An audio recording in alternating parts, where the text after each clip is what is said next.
रमज़ान में पानी की कमी पूरी करने का बेस्ट हल। अस्सलाम वालेकुम, ज़ूमी के चैनल पे आप सबका वेलकम है और आज हम बनाने वाले हैं कच्ची लस्सी, रॉ लस्सी। तो हम फ़ायदे तो आगे आपको बताते जाएंगे, तो चले साथ ही स्टार्ट करते हैं। तो सबसे पहले हमने ग्लास में लिया है दूध, और दूध जो है वो एक गिलास का चौथाई हिस्सा है, मतलब या जिस भी बर्तन में आप डालते हो जग में, तो उसका चौथाई हिस्सा जो है ना, वो इस तरह से दूध का होना चाहिए।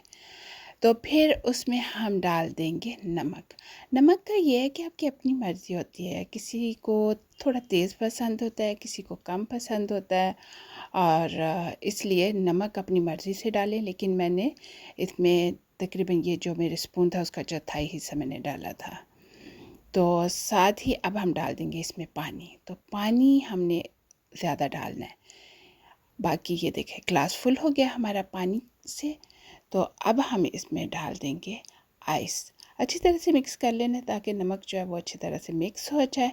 तो बेसिकली हमारी जो लस्सी है वो तो बिल्कुल तैयार हो गई हुई है। तो अब हमने एक्स्ट्रा ठंडी करने के लिए इसमें बर्फ़ डाल देनी है। तो ये रियली गुड होती है रमज़ान में, क्योंकि इतने रोज़े रखे होते हैं और बॉडी में बहुत थोड़ा पानी होता है। और ये जो होती है आपकी जो बॉडी है उसको सही रखती है पानी के हिसाब से। वैसे भी करेले खाते हैं या मैंगो खाते हैं, उसके लिए भी बॉडी में जो गर्मी हो जाती है उसके लिए रियली गुड होती है। ये बहुत ही इजी और आसान रेसिपी है, फटाफट से बन जाती है 1 मिनट में। तो चलिए अब आप भी बनाएं और मुझे ज़रूर बताएं कि आपको ये रेसिपी कैसी लगी। मिलेंगे न्यू रेसिपी के साथ। अल्लाह हाफिज़।